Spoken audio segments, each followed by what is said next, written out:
அன்பு நண்பர்களுக்கு வணக்கம். இன்னைக்கு நம்ம பார்க்க போற இடத்தோட பேரு பேரம்பாக்கம் பாலாஜி நகர். நல்ல டெவலப் ஆயிட்டு இருக்கிற இந்த இடத்தை பத்தி விஸ்டா மகேஷ் சார் எக்ஸ்பிளைன் பண்றாரு, கேளுங்க.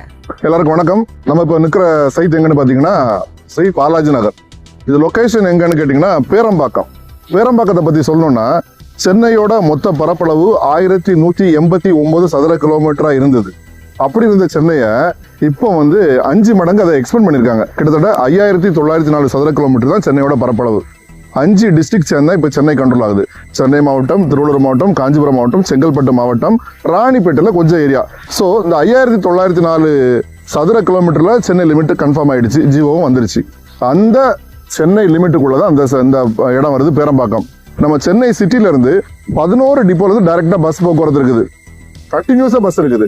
டி நகர், வடபழனி, கோயம்பேடு, பாரிஸ், சுங்குவார்சத்திரம், தாம்பரம், பூந்தமல்லி, அரக்கோணம், திருவள்ளூர், கிளாம்பாக்கம், இப்படி இப்போ பல இடங்கள்ல இருந்து டைரெக்டாக பஸ் இருக்குது, ஃப்ரீக்வெண்ட்டாக பஸ் இருக்குது. அந்த பேரம்பாக்கம் போகிற ரோட்டு மேலே நம்ம சைட்டு கிட்டத்தட்ட 5 ஏக்கரில் எல்லாமே அரை கிரவுண்டு, 600, 700, 900, 1000 சதுர அடி அந்த ரேஞ்சில் போட்டிருக்கோம். ஸ்கொயர் ஃபீட் இன்னைக்கு 1600 ரூபாய். இப்போ தான் வேலை ரெடி பண்ணிட்டு இருக்கோம். நீங்கள் பார்த்தீங்கன்னா உங்களுக்கே தெரியும்.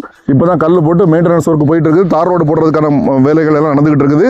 இப்போ நீங்கள் வாங்குனீங்கன்னா ஸ்கொயர் ஃபீட்டு 1600 ரூபாயிலேருந்து 100 ரூபாய் டிஸ்கவுண்ட், அதாவது 1500 ரூபாயிலேருந்து இன்னைக்கு ஸ்டார்ட் ஆகுது. இந்த ரோடு வேலை முடிஞ்ச பிறகு வாங்கினீங்கன்னா குறைஞ்சபட்சம் 200 ரூபாய் 300 ரூபாய் கண்டிப்பாக ஏறும். அதில் எந்த மாற்று கருத்தும் கிடையாது.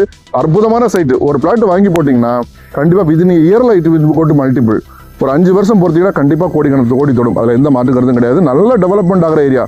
பக்கத்தில் 1.5 கிலோமீட்டரில் MMLP வருது, ஏர்போர்ட் வருது, NE7, metro train, bullet train, 10 வழிச்சாலை, பேரம்பாக்கம் பஸ் ஸ்டாண்ட் எல்லாமே பக்கத்தில் இருக்குது சார்.